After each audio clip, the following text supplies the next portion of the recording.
আমি বারবার আপনাদেরকে বলেছি একটা ভালো বাড়ি বানাতে গেলে কোন কোন ম্যাটেরিয়ালগুলো আপনার প্রয়োজন আর তার সঙ্গে ফাউন্ডেশনটা কেমন করতে হবে। কিন্তু তা সত্ত্বেও অনেকের মধ্যে কনফিউশন থেকে যাচ্ছে আর অনেক ভিডিওস অ্যাভেলেবেল আছে ইউটিউবে যেগুলো অথেন্টিকেট না। তারা দাবি করছে কি ফাউন্ডেশনের জন্য কেউ বলছে 15,000 খরচা হবে, কেউ বলছে 16,000 খরচা হবে, কেউ বলে 10,000 টাকার মতো হয়ে যাবে, কেউ বলছে 25,000 টাকা খরচা। কিন্তু অথেন্টিকেট কোনটা? তো আমি আজকে ভিডিওতে আপনাকে পার্ট বাই পার্ট পুরো খুলে দেখাবো, একদম ফুল আপনাকে ক্যালকুলেশন করে দেখাবো কি আপনার ফাউন্ডেশনটা যদি আপনি G+1 দোতলা একটা বাড়ি আপনি বানাতে চান তাহলে ফাউন্ডেশনটা কেমন হতে হবে এবং তার জন্য আপনার কত টাকা মোট খরচ হবে। আপনার গিয়ে মিস্ত্রি লেবার থেকে শুরু করে ম্যাটেরিয়ালসের মধ্যে সিমেন্ট, বালু, পাথর, লোহা সমস্ত কিছুর একদম ডিটেলসে আমরা এই ভিডিওতে দেখব।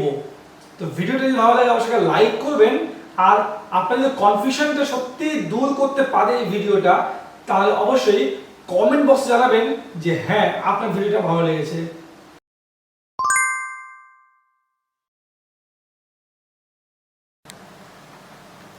তো সবার আগে বলে রাখি যে আমরা আলোচনা করছি দোতলা বাড়ির জন্য একটা ফাউন্ডেশন, মানে এটা আপনার হবে 2 স্টোরেড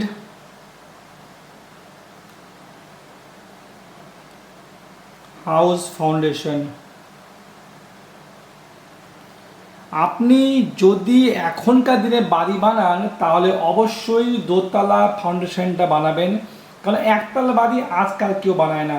আপনি এখন যদি একতলা বানাচ্ছেন নিশ্চয়ই আগামী 10-15 বছর পরে দোতলা অবশ্যই বানাতে হবে বা বানাবেন। তো তখন যাতে ভোগান্তির শিকার না হতে হয় অবশ্যই দোতলা ফাউন্ডেশনে বানান। এবার যদি দোতলা ফাউন্ডেশন বানাতে চাই আমরা তাহলে আমরা ফাউন্ডেশনের সাইজ দিব 5 ফিট বাই 5 ফিট। আমরা 5 বাই 5-এর মাটি কাটাবো ফাউন্ডেশনের জন্য এবং এর জন্য আমরা ডিপ করব, সেটা হবে 5 ফিট। এবার বলবেন যে 5 ফিট ডিপে কি দরকার আছে? 5 ফিট ডিপের মধ্যে সবার আগে আপনাকে নিচে একটা বেস বানাতে লাগে ফাউন্ডেশনের নিচে, যেটাকে আমরা বিএফএস বা ব্রিক ফ্ল্যাট সোলিং বলি। ওকে, মানে এটা বেসিক্যালি ইট দিয়ে একটা ইট বিছিয়ে একটা লেভেল করার জন্য আপনার নিচে ফাউন্ডেশনটা একটু হেভি হয়। তো এটার পরিবর্তে আপনি যেটা করতে পারেন সেটা হচ্ছে বোল্ডার। ঠিক আছে, বোল্ডার বা বড় মাপের যে আপনার ঢালাই টুকরা হোক বা বড় মাপের পাথর হোক বা ভাঙা ইট হোক, সেগুলো দিয়ে ভালো মতো ধুমুস করে বেসটাকে আপনাকে রেডি করতে হবে। এর উপরে আপনার চলে আসবে পিসিসি। এভাবে পিসিসি কি দরকার আছে? অবশ্য দরকার আছে। পিসিসি যদি না দেন তাহলে কিন্তু ফাউন্ডেশনটা বেশি দিন আপনার স্ট্রেংথফুল নাও থাকতে পারে। ঠিক আছে, তো পিসিসি আপনার ফাউন্ডেশনের লোড নেবে না, পিসিসিকে মজবুত করতে হবে না যে আপনার ফাউন্ডেশনের লোড নেবে, কিন্তু পিসিসি আপনার ফাউন্ডেশনকে রক্ষা করবে। ওকে, তো এই বিএফএস আর পিসিসি, বিএফএস হচ্ছে আমাদের মোটামুটি 3 ইঞ্চি আর পিসিসি হচ্ছে 4 ইঞ্চি, তো দুটো মিলে 7 ইঞ্চি। তো আমরা অ্যাভারেজে 6 ইঞ্চি ধরতে পারি। তো 6 ইঞ্চি আমাদের এই দুটো মিলে যদি চলে যায়, আমাদের যে মেন ফাউন্ডেশন থাকলো মাত্র 4.5 ফিট। ঠিক আছে, 4.5 ফিটের ফাউন্ডেশনের উপরে কিন্তু আমাদের দোতলা বিল্ডিংটা টিকে থাকবে। তো 5 বাই 5 বাই 4.5 আমাদের মেন ফাউন্ডেশন হচ্ছে। এবার ফাউন্ডেশন এখনকার দিনে আমরা অ্যাজ এ ইঞ্জিনিয়ার যদি ভালো বাড়ি আমরা সাজেস্ট করি তাহলে কিন্তু অবশ্যই যে ফাউন্ডেশন করা হবে সেটাকে পেরিস্টাল ফাউন্ডেশন করাটাই আমরা এখনকার দিনে সাজেস্ট করি। তো পেরিস্টালে কী করতে হয়? আমাদের নিচে একটা ঢালাই করতে লাগে, বেস ঢালাই, এবং তার উপরে আর একটা বক্স হবে। এটা আমাদের রেনফোর্সমেন্ট বা লোহা দিয়ে হবে। আপনি লোহা ছাড়াও করতে পারেন, বা যদি আপনি না মনে করেন আপনি সিম্পল যেমন পুরনো করা হতো হঞ্চ টাইপের, আপনি হঞ্চ করে দিন, কোনো সমস্যা নেই। এতে আপনার 2-3 পিস রড বেশি লাগে, আর হঞ্চের ক্ষেত্রে রডটা আপনার বেঁচে যাবে বাকি কিন্তু সিমেন্টের কনজামশন, পাথরের কনজামশন সেম আছে। ওকে, তো আমরা যে পিলারটা করব, এই পিলারের সাইজ হবে আমাদের 10 ইঞ্চি বাই 10 ইঞ্চি, এর কমে পিলার কখনো করতে যাবে না। আমি অনেক কমেন্ট পড়ি, আমার অনেকে জিজ্ঞেস করে কেন মিনি পিলার দিয়ে বাড়ি করতে পারবো কি না। তো মিনি পিলার যদি বাড়ি করতে চান সেক্ষেত্রে আপনি কয় টাকা বাঁচাবেন? আপনার যেখানে এই আমরা যে এখন কলাম ডিজাইনটা করব, এখানে আমাদের খরচা প্রায় 13,000 টাকার মতো হবে। মিনি পিলার করতে গেলে সেখানে খরচা আপনার 7 থেকে 8,000 টাকা হবে, কিন্তু স্ট্রেংথ আপনার অর্ধেকও পাবে না। তো আমার কী লাভটা হলো? আপনার ঘর মাত্র 15-20 বছরের মধ্যে ফাটতে শুরু করবে, আর এই বাড়ি 50 বছর পর্যন্ত ফাটবে না, আমার গ্যারান্টি। ওকে, তো এটা হচ্ছে গিয়ে আমাদের 10 বছর, এবং এখানে আমরা 4টে ইউজ করব লোহা, যেটা হচ্ছে 16 mm এর। ওকে, 12 mm এর খবরদার ইউজ করবেন না জোড়া করতে গেলে। একতলা যদি করেন যে আমি একতলাই করবো, তাহলে আপনি 12 mm ইউজ করতে পারেন, কিন্তু আপনার কয় টাকা বাঁচবে এটা হচ্ছে সবচেয়ে বড় কথা। কি 12 mm এর রডের দাম হচ্ছে 800 টাকা, আর 16 mm এর দাম হচ্ছে 1400 টাকা। তো একটা রডে আপনার 600 টাকা করে, দুটো মাত্র রড আপনার প্রয়োজন, ঠিক আছে? তো সেই হিসাবে আপনার 6×2 1200 টাকা আপনি বাঁচাবেন, কিন্তু ঘরে আপনি ব্যান্ড বাজিয়ে দিবেন একটা পিলারের ক্ষেত্রে। ওকে, এনিওয়ে, তো এটা আমাদের ডিজাইন, যে আমাদের 5x5 ফিটে গর্ত হবে, এবং 4.5 ফিট আমার ফাউন্ডেশনটা হচ্ছে, আর এই আমাদের পিলার হচ্ছে 4টে রড দিয়ে 10x10। আমরা শুধুমাত্র ফাউন্ডেশন থেকে প্লিন্থ লেভেল পর্যন্ত কত ম্যাটেরিয়ালস লাগছে সেটা এখানে ক্যালকুলেশন করব। ওকে, খালি ফাউন্ডেশনটা। তো এটার মধ্যে সবথেকে যেটা প্রথম ম্যাটেরিয়ালস টিএমটি বার, আমরা ভালো টিএমটি বার এখানে ধরেছি, এসএলএমবি, টাটা, এলিগেন্ট, এই সমস্ত টিএমটি বার। আমাদের টিএমটি বার ফাউন্ডেশন থেকে নিয়ে প্লিন্থ লেভেল না, অ্যাকচুয়ালি মোটামুটি ছাদ লেভেল পর্যন্ত তুলতে 16 mm এর লাগবে এখানে আমাদের 2 পিস। ওকে, আমি আগে লিখে দিই 16 mm দুটো লাগবে। ওকে, আমি দামটা পরে লিখবো 16 mm। এবার 12 mm এ লাগছে কোথায়? 12 mm লাগবে আমাদের নিচে জালিটা হবে। ওকে, নিচে মেস হবে, মেসটা অবশ্যই 12 mm দিয়ে করবেন, আর 5 ইঞ্চি সেন্টারে করবেন, কারণ এরই উপর কিন্তু গোটা বিল্ডিংয়ের লোড থাকবে। তো 12 mm মেস আমাদের প্রয়োজন আছে 3 পিস 12 mm রড। ওকে, আমি আর পেরিস্টার ধরছি না, নর্মাল হঞ্চ, তো পেরিস্টারের জন্য আমরা ধরছি না। 8 mm আমাদের রড লাগবে রিংয়ের জন্য, স্টিল আপ বাঁধতে, সেটা আমাদের লেগে যাবে একটা প্লিন্থ লেভেল পর্যন্ত। বাকি 16 mm আমাদের আপ টু ছাদ পর্যন্ত আমাদের হয়ে যাচ্ছে। ওকে, এটা আমাদের হয়ে গেল। এরপর আছে আমাদের মেন ম্যাটেরিয়ালস, যেটা হচ্ছে সিমেন্ট। তো সিমেন্ট আমাদের কত লাগবে? টোটাল হঞ্চ ঢালতে এবং হঞ্চের পরে আপ টু প্লিন্থ লেভেল আমাদের আসতে আপনার 7 থেকে 8 ব্যাগ সিমেন্ট লাগবে। আমি 8 ব্যাগই করে দিচ্ছি, 8 ব্যাগ আমাদের সিমেন্ট প্রয়োজন হবে এক একটা ফাউন্ডেশনের জন্য। ওকে, স্যান্ড আমাদের লেগে যাবে মোটামুটি আপনার 10 CFT। স্টোন চিপস পাথর আপনার লেগে যাবে 15 CFT। এখানে বলবেন যে আমাদের তো অর্ধেক লাগার কথা, বেশি লাগলো কেন? এই যে বেশি লাগলো, যখন আপনি নিচে বোল্ডার দিয়ে ধুমুস করলেন, হ্যাঁ, নিচে বেসটা বানানোর সময়, তখন কিন্তু কিছু আপনার স্যান্ডও দিতে লাগে গ্যাপিংটা ফিলিং করার জন্য। ওকে, মাটি দিয়ে ধুমুস করতে হয় না, মাটিতে স্যান্ড আর বোল্ডার বা ভাঙা ইট দিয়ে ধুমুস করতে হয়, আপনার যে বেসটা সেটা শক্ত হয়। তো আমি 2-3 CFT ধরলাম ওখানকার জন্য। ওকে, 15 CFT আমার লাগালো স্টোন চিপস। ওকে, এর সঙ্গে আমাদের যেটা লেগে যাবে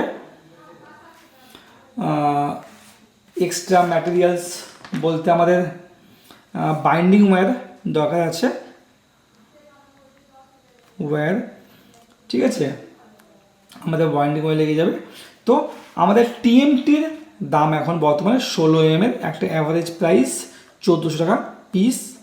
ওকে, বাদাম এর দাম আমাদের অ্যাভারেজলি 800 টাকা পিস।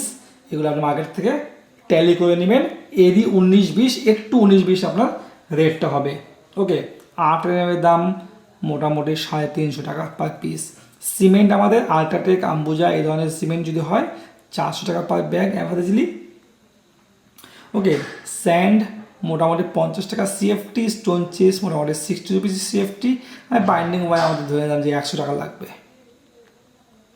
ওকে, এগুলো আমরা একটু ক্যালকুলেশন করে দেখে নেবো কত হচ্ছে। তো দুটো আমাদের 1400 টাকা হয়ে গেল আপনার 2800, এটা হয়ে গেল আমাদের 2400 অ্যান্ড 700।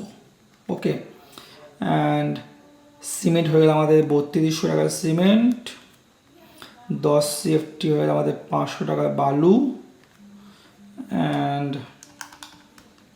900 টাকা আমাদের স্টোন চিপস। ওকে, 100 টাকা ওয়্যার। তো ম্যাটেরিয়ালস ব্যাস এই পর্যন্তই আমাদের ম্যাটেরিয়ালস, আর কোনো ম্যাটেরিয়াল কিন্তু প্রয়োজন নেই। তো আমাদের হয়ে গেল টোটাল 2800, 2400, 700, 3200, 500, 900, 100। দেখেন, যে বলে যে 20,000 25,000 টাকা খরচা হবে, ম্যাটেরিয়ালস কত হলো আমাদের? মাত্র 10,600 টাকা আমাদের ম্যাটেরিয়াল লাগলো দোতলার ফাউন্ডেশনের জন্য। ওকে, তো ম্যাটেরিয়ালের পর আমাদের হচ্ছে লেবার কস্টিং। ওকে, লেবার কস্ট। তো লেবার কস্ট আমাদের কী কী লাগছে? একটা লাগবে আমাদের কাটিংয়ের জন্য লেবার, যে আমাদের ফাউন্ডেশনটাকে কাটিং করবে। তো কাটিং লেবার একটা ফাউন্ডেশন কাটার জন্য মোটামুটি 500 টাকা আমাদের নিয়ে ফেলবে। ওকে, এরপর হচ্ছে কি আমাদের দরকার আছে এটাকে পিসিসি করবে। পিসিসি করার জন্য কিছু ম্যাটেরিয়ালস প্লাস লেবার সব নিয়ে আমাদের 1000 টাকার মতো খরচা পিসিসি করতে। হ্যাঁ, এরপরে হচ্ছে গিয়ে আমাদের রড বাইন্ডিং করতে হবে। তো রড বাইন্ডিং করার জন্য যদি ধরি আমরা, তাহলে একটা লেবার একটা মিস্ত্রি 600 টাকা হচ্ছে, 650 টাকা আপনার মিস্ত্রির চার্জ, 350 টাকা লেবার চার্জ, তাহলে 1000 টাকা আমাদের লেগে গেল রড বাইন্ডিং মিস্ত্রির জন্য। এবং ঢালাই মিস্ত্রি, ঢালাইয়ের জন্য আমাদের সেম, আমরা যদি আমাদের একটা লেবার একটা মিস্ত্রি যদি করি আমাদের কাজ, তাহলে আমাদের 1000 টাকা। আচ্ছা, যখনই আপনি ফাউন্ডেশন ঢালাই করাবেন চেষ্টা করবেন মিক্সচার মেশিন দিয়ে ঢালাই করার। তো একদিনে একসঙ্গে মোটামুটি আপনি 5 থেকে 6টা ফাউন্ডেশন ঢালতে পারবেন, ঠিক আছে, একদিনে। তো মিক্সচার মেশিনের ভাড়া মোটামুটি আপনার নিয়ে নেবে 2000 থেকে 2500 টাকা। তো যদি আমি 2500 টাকা ধরি, 2500 টাকায় 6টা ফাউন্ডেশন ঢালছেন, তাহলে 416 টাকা আমাদের চার্জ আসে একটা ফাউন্ডেশনের জন্য। তো আমি ধরে নিচ্ছি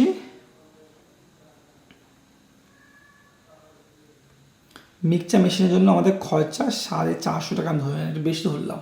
ওকে, ব্যাস এটা আমাদের কমপ্লিট। আমাদের কাটিং হয়ে গেল, পিসিসি মিস্ত্রি লেয়ার মিস্ত্রি মিলে পিসিসি করে নিল। তারপরে হচ্ছে গিয়ে রড বাইন্ডিং হলো, ঢালাই হলো, ঢালাই মেশিন টাকা দিলাম, সব নিয়ে আপনার খরচা হচ্ছে 500, 1000, 1000, 2000, 3000, 3000, 3500, 4000, 50 টাকা কম, 4000, 3950 টাকা। এই টাকা আমাদের খরচা হলো লেবার মিস্ত্রি নিয়ে। তো টোটাল আমাদের কত খরচ হলো? টোটাল খরচ কত হলো আমাদের? টোটাল কস্ট আমাদের ম্যাটেরিয়ালস এসছিল 10,600 প্লাস 3,950 টাকা আমাদের লেবার মিস্ত্রি চার্জ। তো 10,600, 3,950, 14,550। 14,550। এবার বলেন যে এখানে কোথায় ভুল আছে, কোন জিনিসটা এখানে বেশি ধরা হয়েছে বা কোন জিনিসটা এখানে ধরা হয়নি। 14,500 টাকা আসছে। যখন আপনি একসঙ্গে কাজ করবেন, 4-5টা কাজ একসঙ্গে হবে আপনার, তখন এটা আপনার মোটামুটি 13,500 টাকা মতো চলে আসবে, মানে 1,000 টাকা আপনার আরও কমে যাবে। 1,000 থেকে 1,500 টাকা বলতে পারি আমরা। 13 থেকে 13,500 টাকার মধ্যে আপনার একটা ফাউন্ডেশনের কাজ কমপ্লিট হয়ে যাবে। তো যদি আপনি এবার 1,000 স্কোয়ার ফিটের বাড়ি বানান, তাহলে আপনার প্রয়োজন আছে মিনিমাম 12টা পিলার। তো 12টা পিলার একটা আপনি যদি 13,000 টাকা হয়, তাহলে সেই হিসাবে আপনার খরচা হচ্ছে 1.5 লাখ টাকা অনলি ফর ফাউন্ডেশন। ঠিক আছে, 1.5 লাখ বা 1.5 লাখ টাকা আপনার ফাউন্ডেশনের জন্য খরচ হবে, একটা যদি আপনি বাড়ি 1,000 স্কোয়ার ফিটের মধ্যে তৈরি করেন। এবার প্লিন্থ লেভেলের উপরে আপনার খরচের হিসাবটা আমরা আর একটা ভিডিও আলোচনা করব। এবার থেকে আশা করি এরকম আর কোনো কনফিউশন থাকবে না আপনাদের মধ্যে যে বাড়ির ফাউন্ডেশনটা আমার কত খরচ হবে। যারা স্টেপ বাই স্টেপ কাজ করতে চান, মানে একবারে বাড়ির কাজ না করে দীর্ঘদিন ধরে আস্তে আস্তে করে বাড়ির কাজটা করতে চান, তারা কিন্তু এই ভিডিও থেকে অবশ্যই উপকৃত হবেন আশা করব। আর আপনারা যারা বাড়ি অলরেডি বানিয়ে ফেলেছেন বা বানাচ্ছেন, তাদের ফাউন্ডেশনে কার কত খরচ হয়েছে সেটাও অবশ্যই আপনাদের অভিজ্ঞতাগুলো শেয়ার করুন, যাতে আরও সবাই জানতে পারে এবং সঠিকভাবে কাজ করতে পারে। আজকে পর্যন্তই, আবার দেখা হবে নতুন একটা ভিডিওতে নতুন কিছু ইনফরমেটিভ টপিক নিয়ে। ততদিন ভালো থাকবেন, সুস্থ থাকবেন।